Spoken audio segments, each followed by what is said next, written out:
मेरी माया बड़ी गुणमयी दुस्तर है, इसका पार पाना हर किसी के बस में। लेकिन फिर कहा है कि देवी होता गुणमयी मम माया जस्या एवं प्रपद्यन्ते ते माया कर।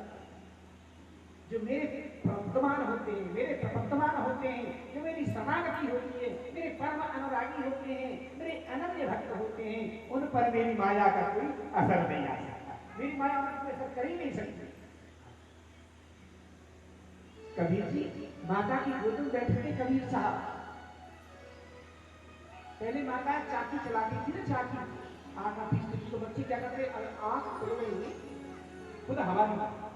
खुद हमारी माता रात में 3 बजे बैठी हो जाती थी, चाकी चला दी है आटा पीसती थी, तो बच्चे जब चले जाते तो माँ की गोद पहुंचती, जिन बच्चे का तो माँ ही सहारा होती। तो ऐसे कबीर साहब अपनी माँ की गोद में बैठ के माँ उसमें ऐसी गेहूं डालती और ऐसे चलाती माँ, तो कबीर जी की नजर के ऊपर दानों पे चली गई, दाने डाल रही थी, आटा पिस के बाहर आ, तो रोने लगे। माँ ने कहा क्यों रो बेटा? कबीर क्या बात? माँ इतनी आपने गेहूं के दाने इसमें दाने सारे पिस जाते हैं। हाँ बेटा इसमें तो सभी पिस जाते हैं।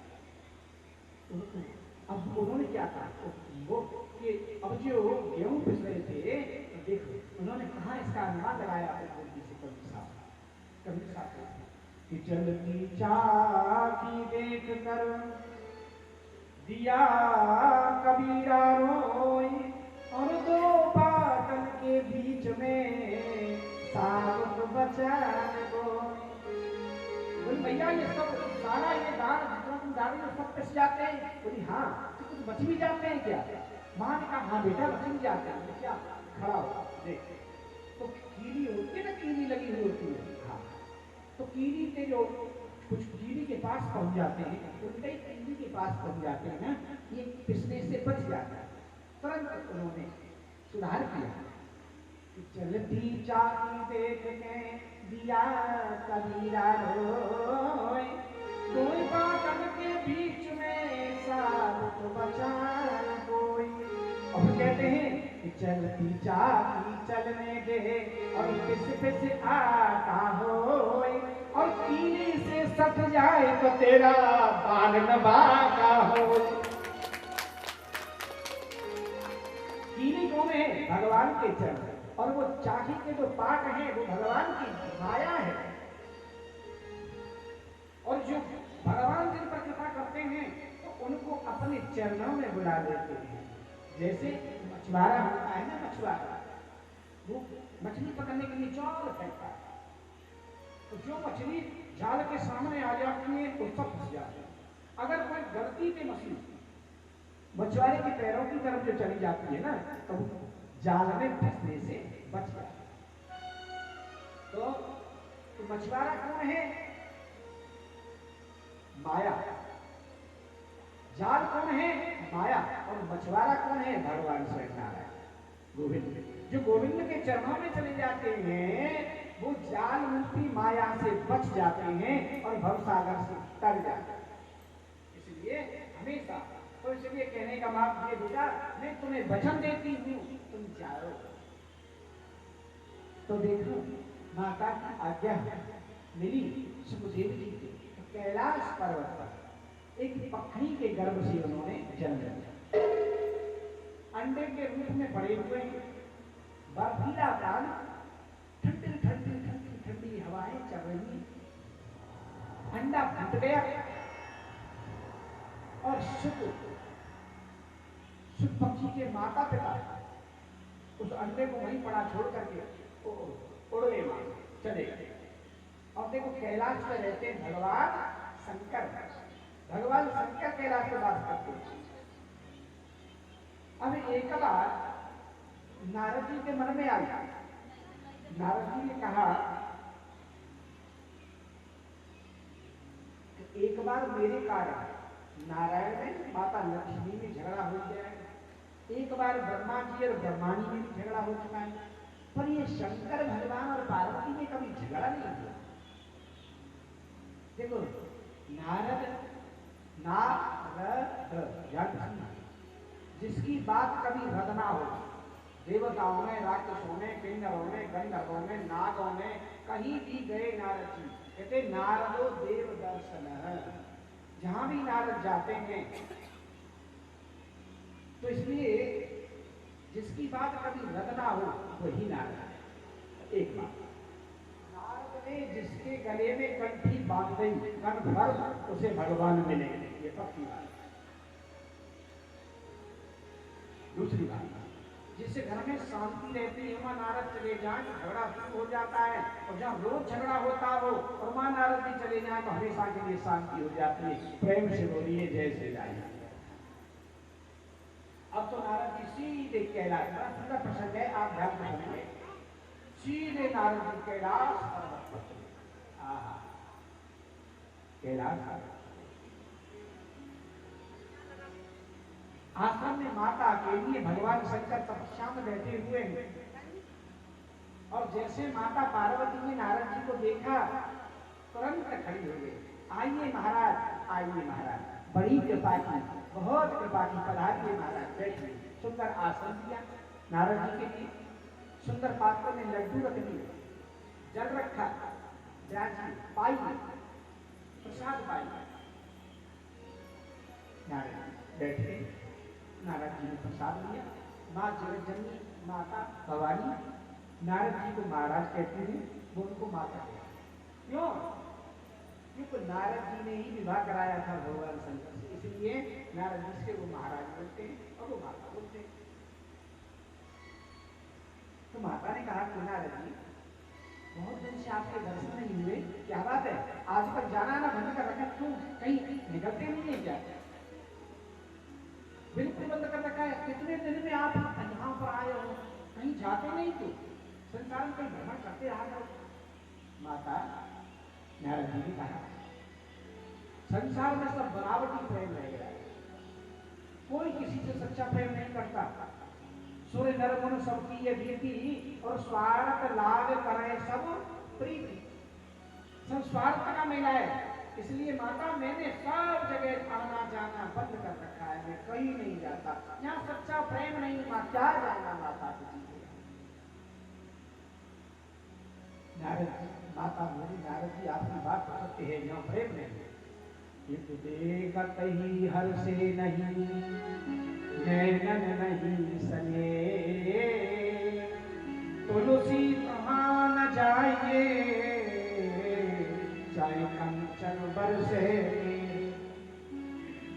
बारिश की तरह सोने की बारिश हो रही हो, जहां पर स्नेह नहीं, देखते ही नेत्रों में प्रेम नहीं, हृदय प्रफुल्लित नहीं हुआ, आओ जी का शब्द नहीं कहा, ऐसी जगह पे कदापि नहीं जाना चाहिए। इसलिए माता मैंने सब जगह आना जाना बंद कर रखा है। नारद जी, माता ने कहा, नारद जी अब मैं आपको कैसे बता सकती, हम दोनों पति पत्नी में इतना प्रेम है, इतना प्रेम है, इतना प्रेम है, तो मत पूछो। नारद जी ने कहा, माता आप दोनों में प्रेम है, ये तो अच्छी बात है। जहाँ पर प्रेम होता है, जिस घर में प्रेम होता है, वहाँ लक्ष्मी स्थायी रहती है, समृद्धि रहती है, शांति रहती है, देवताओं का वास रहता है, तो अच्छी बात है।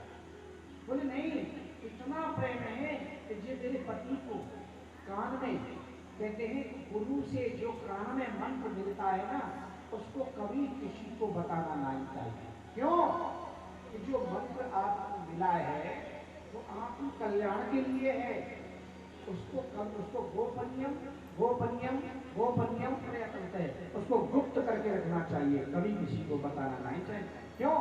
आपके कल्याण के लिए मंत्र है, भगवत प्राप्ति के लिए मंत्र है, उसको गोपनीय रखना चाहिए। और मेरे पति तो मुझसे इतना प्रेम करते हैं तो सबसे पहले वो मंत्र मुझको ही बताया बाबा। और सुनो ना, हम जब दोनों बैठते हैं ना, समाधि लगा करके भजन करते हैं हम और शंकर भगवान दोनों, तो शास्त्र कहता है, सुन लीजिए, तो आपके लिए कथा है ये, इन शब्दों को आप सुनिए, आपसे कह रही है माँ जगदम्बा भवानी। जब हम समाधि लगाते हैं, समाधि में जिस देवता की झांकी भी हृदय में आवे, कभी किसी को बताना नहीं चाहिए।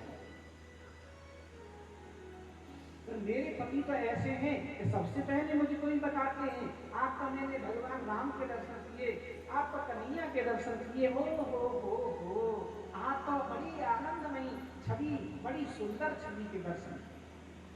अब मैं कैसे कह सकती हूँ नारद जी, तो हमने प्रेम नहीं किया। भगवान ने कहा, नारद जी ने कहा माँ ये तो अच्छी बात है, जहाँ प्रेम होता है ना वहाँ सच्चा प्रेम होता है, माँ वास्तव में कुछ छिपाया नहीं जाता, और जहाँ सच्चा प्रेम नहीं होता वहीं कपट होता है। जब छुपाने की बात आ गई समझो सच्चा प्रेम है ही नहीं। तो माता बोले नारद जी, जो भगवान शंकर जिन मुंडों की माला को धारण करके घूमते हैं, हमेशा उनके गले में रहती है मुंडमाला, क्या आपको कभी बताया उसमें किसके मुंड लगे हुए हैं? कैसी बात निकाली, कैसी बात निकाली नारद। अगर नारद जी कैलाश पर्वत नहीं जाते तो ना, नारद जी का एक ही हेतु होता है संसार का कल्याण हो, जन जन में भगवत प्रचार हो। अगर नारद जी कैलाश पर्वत नहीं जाते, आज हनुमान जी के चरणों में बैठ करके वन वृक्ष के नीचे हमारी माताओं ने बड़ा सुंदर हॉल बनवाया कथा के लिए। इन माताओं के लिए बहुत बहुत बधाई, शुभकामना। एक बार ताली बनती इन माताओं के लिए। तो इस हॉल में बैठ करके आज हम कथा नहीं सुन सकते थे, जो कथा होती नहीं तो सुनते गाते, तो कितनी बड़ी कृपा की है नारद जी ने। हाँ, तो माता इसमें किसके मुंड लगे हुए हैं ये आपको कभी आपके पति देव ने बताया? माँ ने कहा सुनो, ये तो कभी हमें बताया नहीं, और जो माला पहनते हैं ना उसमें किसके मुंड लगे हुए? माता, यानी आपको अपनी पत्नी को भगवान ने नहीं बताया उसमें किसके मुंड लगे हुए, आप कहती है वो हमसे तो इतना प्रेम करते हैं। नारद जी ने कहा तो क्या ठाक प्रेम करते हैं? अरे जितना सोचो माता, तुम ही सोचो, जिस माला को वो 24 घंटा धारण करके रहते हैं, उस माला के बारे में कभी उन्होंने चर्चा ही नहीं की। नारद जी, उस माला के बारे में तो तुमने चर्चा नहीं की। ठीक है माता, आप कहती है प्रेम करते हैं, अब मैं कैसे समझूं वो आपसे प्रेम करते हैं भगवान से? ठीक है माता, मैं तो चलता हूँ। नारद जी, अब मैं तो भाग जा रहा हूँ, आज के लिए इतना ही काफी। और जैसे आश्रम में से निकल के नारद जी जा रहे थे, तो शंकर भगवान ने देखा कि नारद मेरे आश्रम से जा रहे हैं, और जाते जाते कहे भगवान शंकर से सारे से, बाबा आश्रम में जल्दी पहुंचो, माता ने आपको याद किया है। भगवान शंकर ने कहा जब महाराज आपके चरण में पधारे तो जरूर याद किया होगा, जब आपके चरण पधारे जरूर याद किया होगा। जहां आपके चरण पहुंच जाए वहां तो महाराज फिर आनंद ही आनंद है। शंकर जी आए, अब माता ने सोचा हे भगवान, जिस पति को मैं परमात्मा मानती थी, ईश्वर मानती थी, इतना मेरे साथ छल किया, इतना मेरे साथ छल किया है। तो माता ने वो सुंदर सुंदर जो वस्त्र पहन रखी थी ना, हीरा जवाहरात की, सब उतार दी, गंदे मैले ऐसे वस्त्र पहने। पहले जमाने में क्या होता था कि आजकल तो ये ड्राइंग रूम है, ये फलानी रूम है, ऐसे रूम है, लेकिन सुनो भैया, पुरुष तो यहाँ है ही नहीं, बताओ क्या, लेकिन पुरुषों को एक रूम अलग से बनवानी चाहिए, उसको बनवाता नहीं। पहले जमाने में जब हमारे बुजुर्ग लोग मकान बनवाते थे ना, एक अलग से कमरा बनवाते थे, और उस कमरे के आगे लिखा रहता था कोप भवन। क्या लिखा रहता था? कोप भवन। अब कोप भवन में जो स्त्री घर की चली जाती थी, समझो वो रूठ गई। फिर पति देव जाते, बड़े मनोहर से, बड़े प्यार से मना करके लाते। अब रूम ही केवल दो है, इसलिए आजकल की हमारी माता बहनी की समझदार हो गई, अब कोई रूठती ही नहीं है। प्रेम से बोलिए जय श्री राम। तो खुद जानती है रूठ की जान भी कहा रहना, तो इसी मकान तो माता ने वैसे वस्त्र पहन फेंक दिए और कोप भवन में चली गई। भगवान शंकर आए, देवी क्या रूप बना रखा है आप, सुंदर श्रृंगार, ये सही क्यों उतार दिया, ये सब वस्त्र क्यों पहन लिया आप, क्या बात है? रहने दीजिए। ऊपर दूर से भी काले और अंदर से भी काले। भगवान शंकर ने कहा, अब देखो भगवान शंकर ने माता से कहा, देखो देवी, जब मैं भगवान की कथा सुनाता हूँ तो सुनो, मैं तो नेत्र बंद करके सुनाता हूँ, कौन सुन रहा है कौन नहीं सुन रहा है मैं कैसे जान पाऊंगा? तो तुम एक काम करना,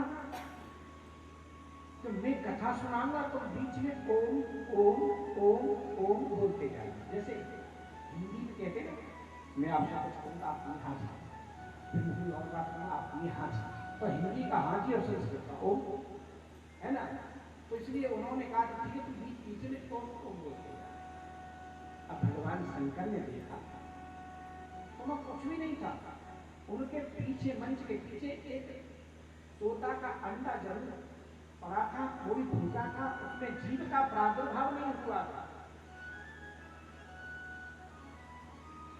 आप देखिए शंकर भगवान ने अपने डमरू का निनाद किया।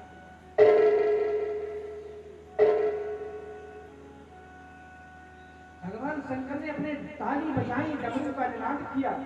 जितने पक्षी थे और उस वन में जितने जानवर थे सब चले, कोई नहीं, केवल भगवान शंकर माँ जगदम्बा पीछे उनके बिल्कुल मंच के पीछे फुसका हुआ अंडा पड़ा हुआ है। तो उसमें अभी जीव का प्रादुर्भाव नहीं हुआ है।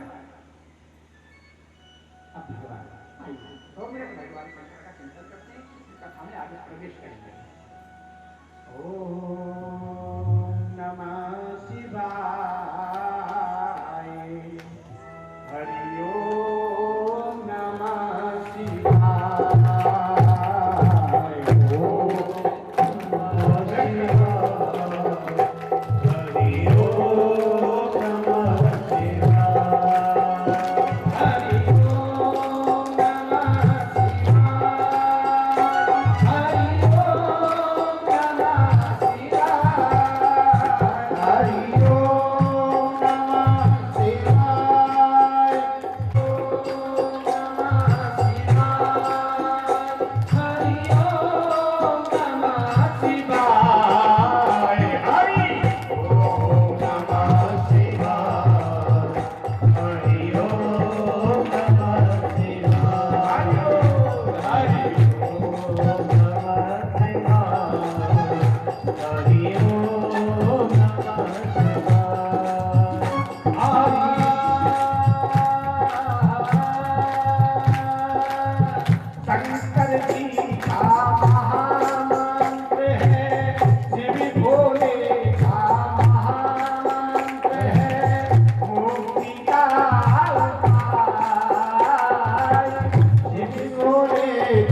अब देखो शंकर भगवान ने माँ भगवती को श्रीमद् भागवत अमृत पुराण प्रारंभ किया। पहले दिन की जैसे कथा भगवान शंकर ने कही, तो जो पीछे फूटा हुआ तोते का अंडा था, वो अंडा साबित हो गया और उसमें जीव का प्रादुर्भाव हो गया कथा के प्रभाव से। अमृत वचन में कहता है श्रीमद् भागवत अमृत तत्व प्रदान करती है, अमर कथा है इसका, इसको श्रवण मात्र से मोक्ष मिलेगा। कहते हैं कितने भी तीर्थों में घूमो, गंगा स्नान करो और जितने बार तीर्थ हैं सब में घूमो, उनका फल मिलेगा, थोड़ा समय लगेगा। लेकिन श्रीमद् भागवत अमृत पान करने का जो फल है वो तो तुरंत ही प्राप्त हो जाता है, उसमें समय नहीं लगता। इसलिए इसी के लिए इसको अमर कथा कहते हैं, ये अमर तत्व प्रदान करती है। ऐसा जैसे गर्मी का समय होता है, हम तपते हुए नंगे पांव जा रहे हैं मार्ग में। कल कलश उठाया था, हमारी माता बहनों ने उठाया था, देखा ना धरती कितनी ठंडी थी, गर्म है ना। मंदिर आना कैसे सोच रहे थे, दिल खोल के भगवान मंदिर की दूर पड़ गया, इसलिए कितना तपन हो रही थी, पैरों में हो रही थी ना। जैसे हम कहीं मार्ग में जा रहे हैं, ऊपर से धूप पड़ रही है, नीचे से धरती तप रही है और प्यास भी हमें लग रही है। हाँ, अब हम सोचते हैं ये भगवान कहीं छांव में और ठंडा जल में आगे मार्ग में जा रहे हैं, देखा एक वट वृक्ष है, सुंदर नीचे जल भी है, कुआं भी है। पहले हम गए वट वृक्ष के नीचे खड़े हुए, फिर जल पिया, फिर मन से सोचा आहा विश्राम मिल गया। ऐसे ही कलियुग के तापों से दैहिक भौतिक तापा और राम राज का उम्मीद, दैहिक ताप हो या भौतिक ताप हो, चाहे कोई भी ताप है संसार का, इस कल्प वृक्ष के जो नीचे आ जाता है, जिस कल्प वृक्ष की छांव में जो आ जाता है, उसको कोई भी ताप हो वो कभी व्याप नहीं सकता, क्योंकि वो आनंद प्राप्त हो जाता है, उसको सदा आनंद की अनुभूति होती है। जैसे हम जाते हैं ठंडा जल में आनंद आया,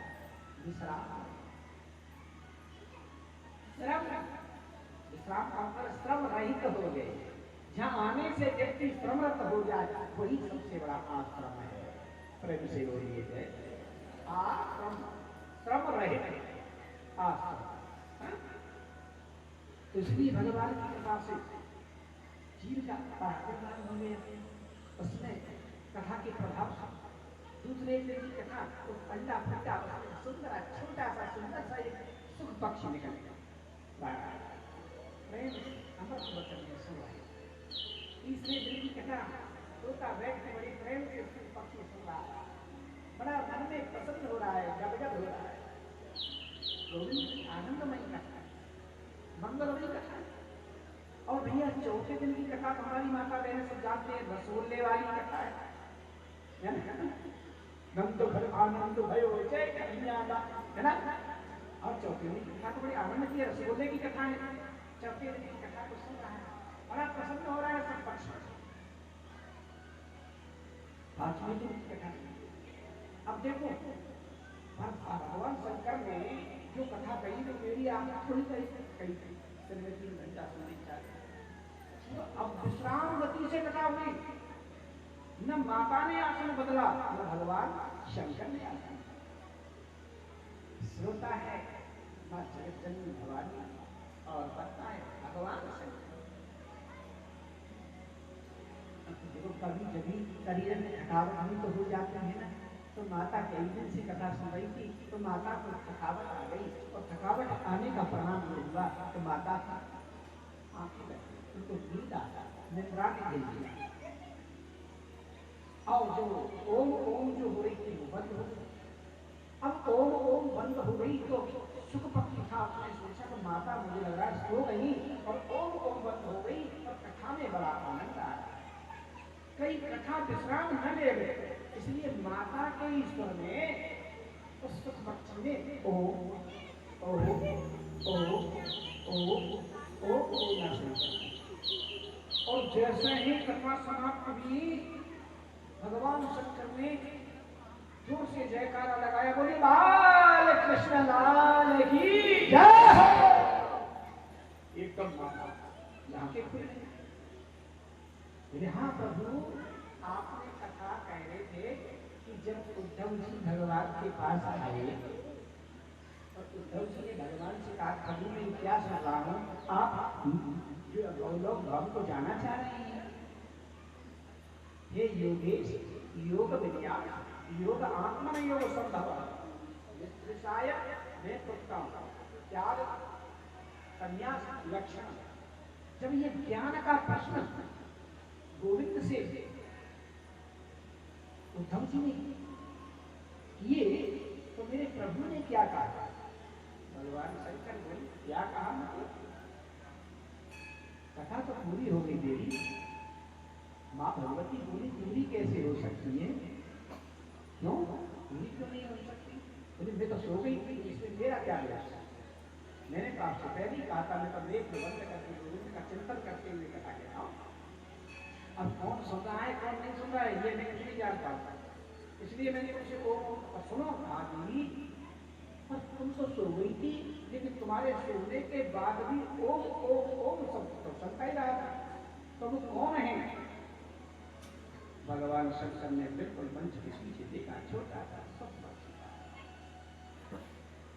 और गदगद हो रहा है, आनंद हो रहा है, आलापित हो रहा है गोविंद की कथा। भगवान शंकर ने कहा इसने गोविंद की कथा सुनी, इसमें मुझे कोई आपत्ति नहीं, पर इसने वेद के विरुद्ध सुनी, शास्त्र के विरुद्ध सुनी, मानो इसने वेद विद्या की चोरी की है, ये दंडकाधिकारी है। अब तो भगवान शंकर प्रसून देखो उसके पीछे दौड़ी नहीं है, अब पीछे आ रहे शंकर जी आगे पक्षी होगा, कैलाश पर्वत के बद्रीनाथ धाम आए, गंगोत्री जमुनोत्री आए, देव प्रयाग आए, प्रयाग आए, उड़ता उड़ता उड़ता उड़ता पक्षी ऋषिकेश आया तो हरिद्वार के पास आया। श्री वेद व्यास जी का आश्रम है, उनकी कुटिया का नाम है सामने प्रयाग। वृद्धावस्था तो होने को जा रही है, अभी तो कोई कुछ होगा नहीं। यात्री बोले देवी क्यों चिंता कर रही है? ठाकुर जी की इच्छा होगी तो बात जरूर पुत्र होगा। अपनी पत्नी से कह रहे इतने में क्या है कि माता ने का केस खुले हुए थे, माता के मान को झमाई आई, माँ को झमाई आई और जैसे ही पक्षी का आना हुआ ऐसे ही उनको झमाई आई, छोटा सा रूप धारण करके व्यास आदि के दुख के द्वारा गर्भ में उतर गए। बोलिए सुखदेव भगवान की गर्भ में चले शंकर जी दरवाजे पर बैठे प्रसून लेकर बेटी ने हमसे बात भी कर दिया, शंकर जी को देखा प्रणाम किया, अरे भगवान आप मुझे सुना था तुम्हारे घर में मेरा चोर है। मेरे घर में? महाराज मेरे घर में कोई चोर नहीं है, बेटे घर में तो मैं अकेला हूँ और मेरी गर्भ पत्नी है और तो कोई चोर है नहीं, नहीं तुम्हारे घर में चोर है। जवाब था क्या चोरी की है भगवान? बोले वेद विद्या की चोरी। उसने चुप करके कथा सुना, बिगर वेदी की कथा सुना, कथा सामने बैठे से दी, मंच के एकदम नीचे कथा सुना निषेध है, अपराध है, निष्फल हो जाते हैं। वेद विद्या की बड़ी मुस्कुरा है। तो भगवान शंकर से बोले बाबा आप भोलेनाथ कोई आप पर दूध चढ़ा दे तो ऐसा, जल चढ़ा दे तो भी आप ऐसे ही भगवान, और दही दूध शहद से शर्करा इत्यादि से आपका अभिषेक करें तो भी आप ऐसे, और कोई आपका मंत्र से अगर घंटा चुरा करके कोई चोर भाग जाए तो भी आप ऐसे, आप हर परिस्थिति में समान रहते हैं। इसलिए भोलेनाथ आप ऐसा कर्मा का दया का तो कोई देवता दूसरा है ही नहीं आपके समान। दया का देवता कोई। बोले मेरा चोट वो पहले निकालो भैया। हाँ बोले महाराज जिसने अमर कथा सुन ली वो भी आपके श्री मुख से, आप उसे कैसे मार सकते हो, कैसे दंड